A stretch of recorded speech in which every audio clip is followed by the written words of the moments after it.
The Eminence of Shadow is back. Welcome everybody, and we have episode 1 of the Eminence of Shadow. And you know these guys want people to watch this show because we start out frame 1 with the developers telling us the plot is about to get thicker in more ways than one. We start out with Shadow Garden having a meeting in a room talking about the events that occurred in season 1 by the cult of Diablos and how Shadow cracked down on them and how they're scattering essentially and limiting their resources. Things are looking good for Shadow Garden. Most of the reports are good, except one oddity is that a lot of funds recently have been transferred over into a Lawless City where no rules are found and anything can happen. Upon hearing this, Shadow claims that he smells it, the blood from there. And within the first few minutes of this episode, we already have a hilarious sequence where everyone in Shadow Garden immediately panics because they think that he's talking about them and smelling bad in some way.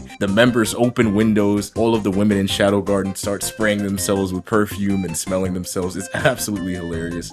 And I love the fact that they haven't lost a single touch when it comes to the comedy in this anime. Moving on, the moon is revealed to be crimson red, and this worries the rest of Shadow Garden because of a omen, something that happened over 1,000 years ago. Alpha suggests that they should take action and find out exactly who's manipulating the moon and to stop any tragedies that might affect the world, where Shadow just simply disputes and says, it's nothing more than a red moon, showing his awesome flex and power. And I'm not gonna lie to you guys, when he did this and flexed the flame in his hand, I screamed louder than the Shadow Garden members. In the next scene, we see Cid being dragged by his sister through the Lawless City because she doesn't want him to get lost and she wants him to stay close since she has no idea that he's actually overpowered as hell. While doing this, Cid runs into 2 of the previous knights that he fought in season 1 while he was dressed up as Mundane Man in order to stay undercover so that no one realized who he was as Shadow. There's some pretty hilarious back and forth between Cid and his sister. Eventually, Cid convinces her to let him go so that he can pretty much do what he wants,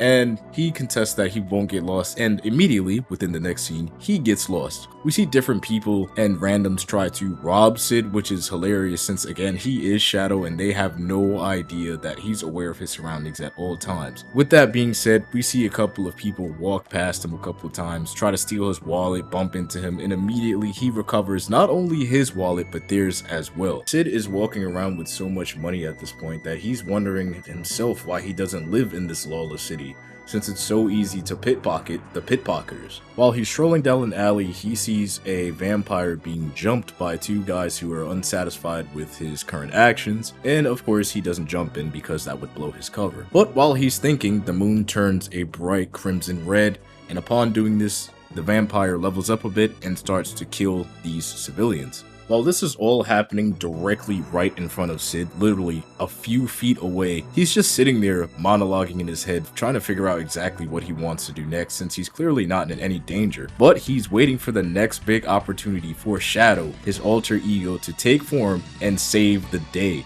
The next big event that only he can conquer. The vampire gets super close in Cid's face, and right before he's about to act, another person from out the shadows comes behind him in a very familiar way, something he would do. Once he's saved, he asks, "Who are you?" 死にたくなければ逃げろ。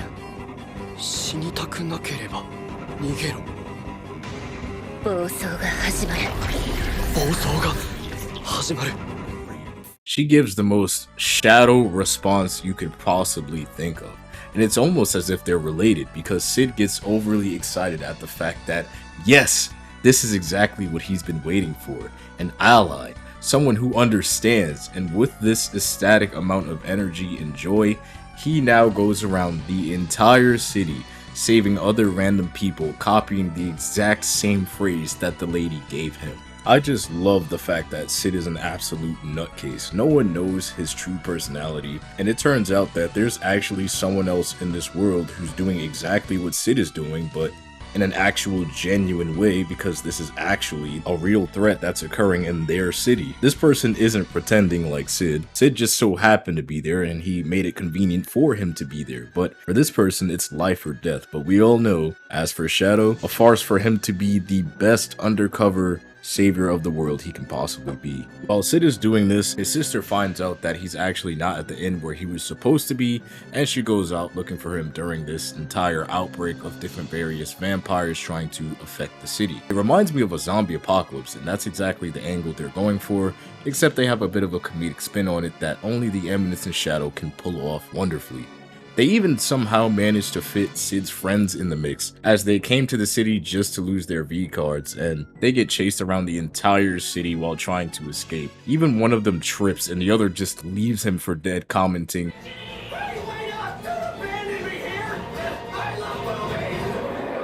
I just love the fact that this show is able to make a story that's immersive but also throw in comedy without it feeling so oversaturated but also land at the same time. It's not something that you can see a lot in anime these days, and it's the same exact energy that season 1 had, and it's the reason why the show blew up to begin with. Going back into the story, we're brought back to Sid's sister, who's out looking for Sid still, and runs into the woman who saved him in the alley when he was about to be attacked by the vampire. And in an interesting detail, she actually described Sid as a close figure to Shadow. In this sequence, I actually thought that Sid's sister was going to figure out that Sid was actually Shadow. This is mostly due to the fact that the Vampire Slayer described in the millisecond before she saved Sid that he was smiling, showing that she actually saw his face before he was able to put on his mask as a useless background character, Sid, that he's trying to fool everybody with. This was actually a pretty close call for Sid, and he's usually more careful about this type of thing. But it makes me wonder in the future if his sister will actually ever uncover his real identity. I would absolutely love to see Sid's sister become the second heir to the Shadow Garden, and even have the two of them fight side by side. But that's just me fangoing back into the content.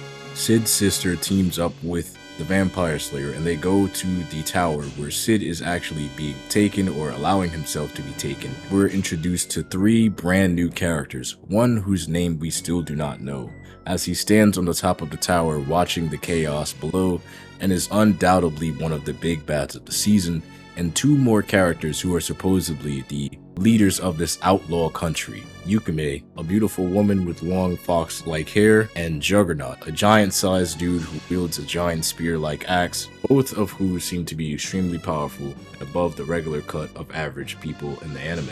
While these 2 are clearing out the vampire hordes, they eventually come to clash with each other, trying to attack and kill one another, while Shadow gazes from the sky and drops down in the middle of the both of them while they're fighting to take both of them on and progress this story of his. Now that I've gone through the entire episode and the events that have occurred, I can sit here for the next 5 minutes geeking out on everything I loved about this episode. For starters, the soundtrack is still just as amazing as season 1.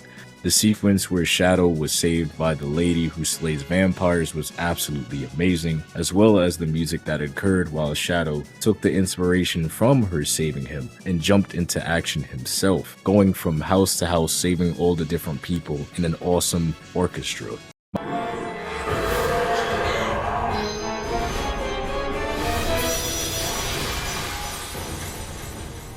死にたくなければ逃げろ。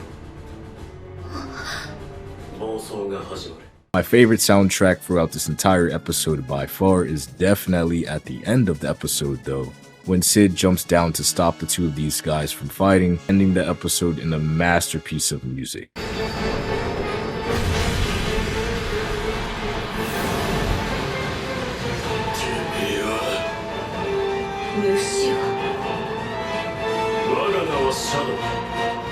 I also really like the fact that this anime is consistent with its animation, even though they took a break from season 1 to season 2, because a lot of animes change animations in between, and that's something that I commented on before that I was a little bit worried about. I'm extremely happy to say that it's not something that you guys should be worried about, and the animation is beautiful. But most of all, the pacing for this anime and the comedy makes it so immersive to watch, and I can watch this same episode over and over again. But I'm sure we'll have plenty enough time for that once the season is finished. What did you guys think about this episode of The Eminence of Shadow? I did not even know that the episode was out, so the second I saw it was out, I dropped everything I was about to do, my gaming plans, my food, just to stop, make this video, and watch it through.